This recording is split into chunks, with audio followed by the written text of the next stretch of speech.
Chapitre 22. La discussion. Le laquais entra précipitamment en disant « Monsieur le duc de... »« Taisez-vous, vous n'êtes qu'un sot, dit le duc en entrant. Il dit si bien ce mot, et avec tant de majesté, que malgré lui, Julien pensa que savoir se fâcher contre un laquais était toute la science de ce grand personnage. Julien leva les yeux et les baissa aussitôt. Il avait si bien deviné la portée du nouvel arrivant qu'il trembla que son regard ne fût une indiscrétion.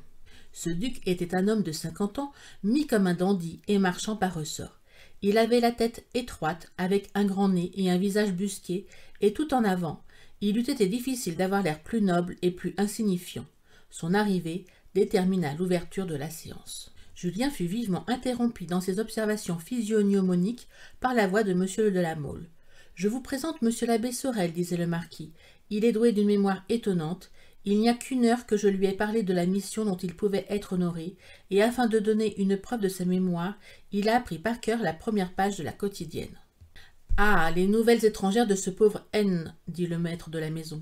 Il prit le journal avec empressement et regardant Julien d'un air plaisant, à force de chercher à être important. « Parlez, monsieur, lui dit-il. » Le silence était profond, tous les yeux fixés sur Julien.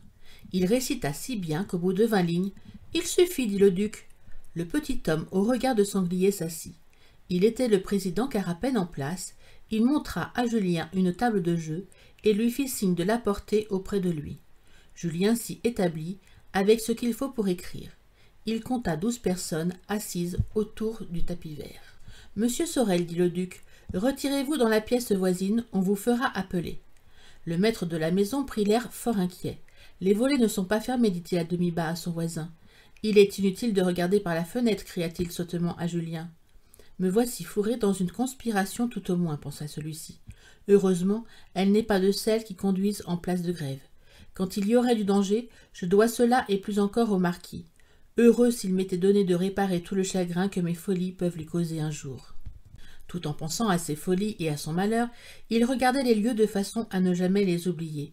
Il se souvint alors seulement qu'il n'avait point entendu le marquis dire au laquais le nom de la rue, et le marquis avait fait prendre un fiacre, ce qui ne lui arrivait jamais. Longtemps Julien fut laissé à ses réflexions. Il était dans un salon tendu en velours rouge avec de larges galons d'or. Il y avait sur la console un grand crucifix en ivoire et sur la cheminée le livre du pape de M. de Maistre doré sur tranche et magnifiquement relié. Julien l'ouvrit pour ne pas avoir l'air d'écouter. De moments en moments, on parlait très haut dans la pièce voisine. Enfin, la porte s'ouvrit, on l'appela. « Songez, messieurs, disait le président, que de ce moment nous parlons devant le duc de... » Monsieur, dit-il en montrant Julien, est un jeune lévite dévoué à notre sainte cause et qui redira facilement à l'aide de sa mémoire étonnante jusqu'à nos moindres discours. La parole est à monsieur, dit-il en indiquant le personnage à l'air paterne et qui portait 3 ou 4 gilets.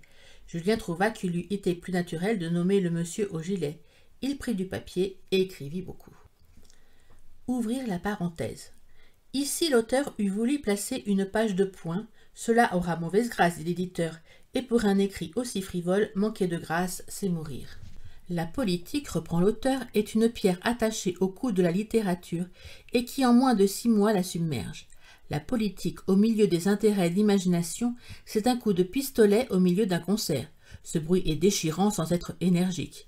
Il ne s'accorde avec le son d'aucun instrument. Cette politique va offenser mortellement une moitié des lecteurs et ennuyer l'autre qui l'a trouvé bien autrement spécial et énergique dans le journal du matin. Si vos personnages ne parlent pas politique, reprend l'éditeur, ce ne sont plus des Français de 1830 et votre livre n'est plus un miroir, comme vous en avez la prétention. Fermez la parenthèse. Le procès-verbal de Julien avait 26 pages. Voici un extrait bien pâle car il a fallu, comme toujours, supprimer les ridicules dont l'excès eût semblé odieux ou peu vraisemblable. Voir la Gazette des tribunaux. L'homme au gilet et à l'air paterne, c'était un évêque peut-être, souriait souvent, et alors ses yeux, entourés de paupières flottantes, prenaient un brillant singulier et une expression moins indécise que de coutume. Ce personnage que l'on faisait parler le premier devant le duc, mais quel duc, se disait Julien, apparemment pour exposer les opinions et faire les fonctions d'avocat général, parut à Julien tomber dans l'incertitude et l'absence de conclusion, décidée que l'on reproche souvent à ses magistrats. Dans le courant de la discussion, le duc alla même jusqu'à le lui reprocher. Après plusieurs phrases de morale et d'indulgente philosophie, l'homme au gilet dit La noble Angleterre, guidée par un grand homme, l'immortel Pitt, a dépensé 40 milliards de francs pour contrarier la Révolution. Si cette assemblée me permet d'aborder avec quelque franchise une idée triste, l'Angleterre ne comprit pas assez qu'avec un homme tel que Bonaparte, quand surtout on n'avait à lui opposer qu'une collection de bonnes intentions, il n'y avait de décisif que les moyens personnels. « Ah, encore l'éloge de l'assassinat, dit le maître de la maison d'un air inquiet. « Faites-nous grâce de vos homélies sentimentales, s'écria avec humeur le président. Son œil de sanglier brilla d'un éclat féroce. « Continuez, dit-il à l'homme au gilet. » Les joues et le front du président devinrent pourpres. « La noble Angleterre, reprit le rapporteur, est écrasée aujourd'hui car chaque Anglais, avant de payer son pain, est obligé de payer l'intérêt des 40 milliards de francs qui furent employés contre les Jacobins. Elle n'a plus de Pitt. Elle a le duc de Wellington, dit un personnage militaire qui prit l'air fort important. De grâce, silence, messieurs, s'écria le président. Si nous disputons encore, il aura été inutile de faire entrer M. Sorel. On sait que monsieur a beaucoup d'idées, dit le duc d'un air piqué en regardant l'interrupteur, ancien général de Napoléon. Julien vit que ce mot faisait allusion à quelque chose de personnel et de fort offensant. Tout le monde sourit. Le général transfuge parut outré de colère. « Il n'y a plus de Pitt, messieurs, reprit le rapporteur de l'air découragé d'un homme qui désespère de faire entendre raison à ceux qui l'écoutent. Y eut-il un nouveau Pitt en Angleterre, on ne mystifie pas deux fois une nation par les mêmes moyens. C'est pourquoi un général vainqueur, un Bonaparte, est désormais impossible en France, s'écria l'interrupteur militaire. Pour cette fois, ni le président ni le duc n'osèrent se fâcher, quoique Julien crut lire dans leurs yeux qu'ils en avaient bonne envie. Ils baissèrent les yeux et le duc se contenta de soupirer de façon à être entendu de tous. Mais le rapporteur avait pris de l'humeur. « On est pressé de me voir finir, dit-il avec feu et en laissant tout à fait de côté cette politesse souriante et ce langage plein de mesure que Julien croyait l'expression de son caractère. « On est pressé de me voir finir. On ne me tient nul compte des efforts que je fais pour n'offenser les oreilles de personne, de quelque longueur qu'elles puissent être. Eh bien, messieurs, je serai bref. Et je vous dirai en paroles bien vulgaires, l'Angleterre n'a plus un sou au service de la bonne cause. Pitt lui-même reviendrait qu'avec tout son génie, il ne parviendrait pas à mystifier les petits propriétaires anglais. Car ils savent que la brève campagne de Waterloo leur a coûté à elle seule 1 milliard de francs. Puisque l'on veut des phrases nettes, ajouta le rapporteur en s'animant de plus en plus, je vous dirai, aidez-vous vous-même, car l'Angleterre n'a pas une guinée à votre service, et quand l'Angleterre ne paye pas, l'Autriche, la Russie, la Prusse, qui n'ont que du courage et pas d'argent, ne peuvent faire contre la France plus qu'une campagne ou deux.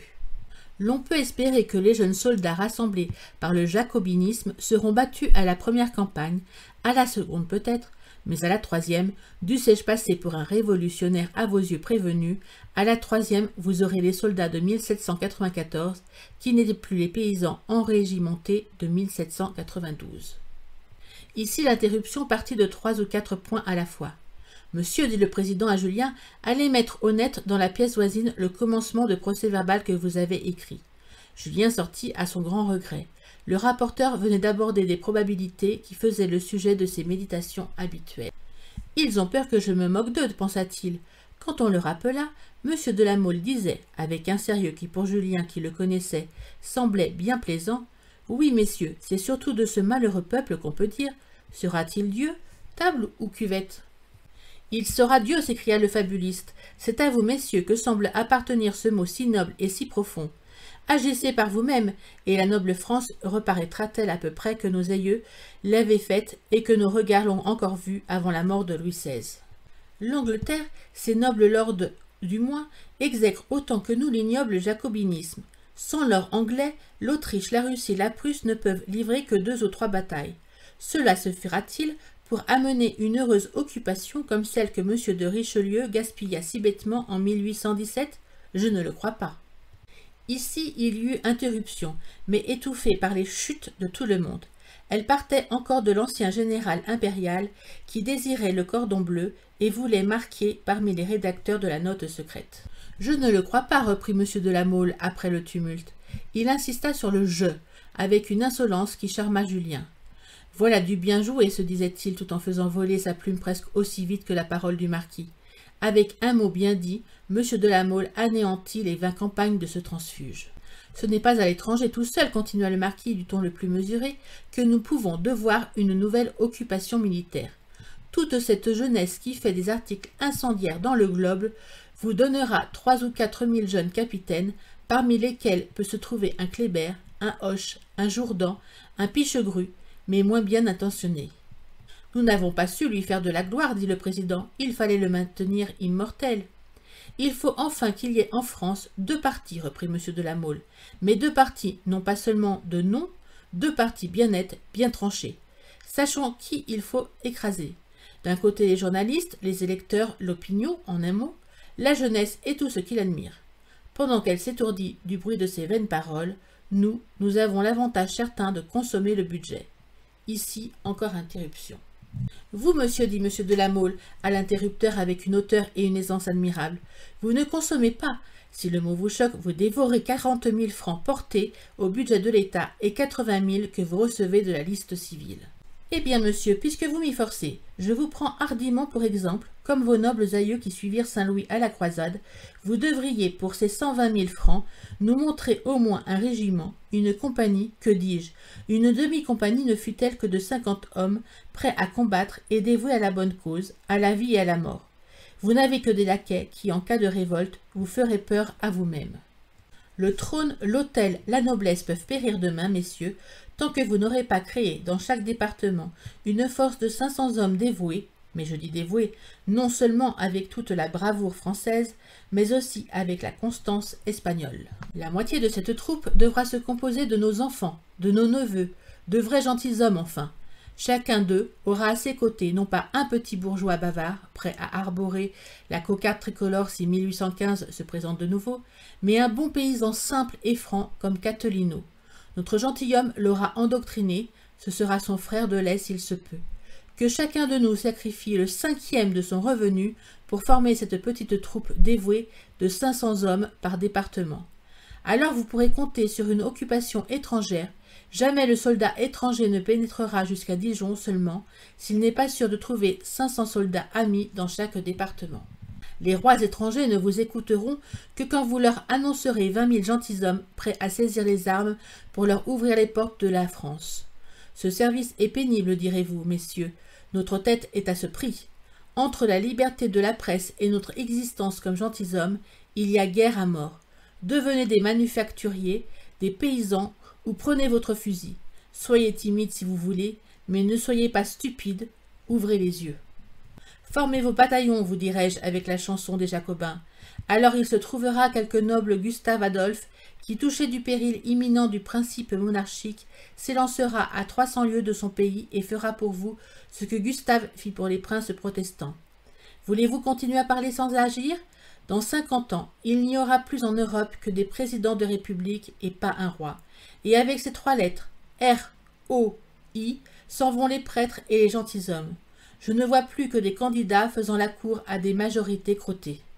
Vous avez beau dire que la France n'a pas en ce moment un général accrédité, connu et aimé de tous, que l'armée n'est organisée que dans l'intérêt du trône et de l'autel, qu'on lui a ôté tous les vieux troupiers, tandis que chacun des régiments prussiens et autrichiens compte 50 sous-officiers qui ont vu le feu. 200 000 jeunes gens appartenant à la petite bourgeoisie sont amoureux de la guerre. Trêve de vérité désagréable, dit d'un ton suffisant un grave personnage, apparemment fort avant dans les dignités ecclésiastiques, car M. de la Mole sourit agréablement au lieu de se fâcher, ce qui fut un grand signe pour Julien. Trêve de vérité désagréable, résumons-nous, messieurs. L'homme à qui il est question de couper une jambe gangrenée serait mal venu de dire à son chirurgien « Cette jambe malade est fort saine ». Passez-moi l'expression, messieurs, le noble duc de est notre chirurgien. Voilà enfin le grand mot prononcé, pensa Julien. C'est vers le que je galoperai cette nuit.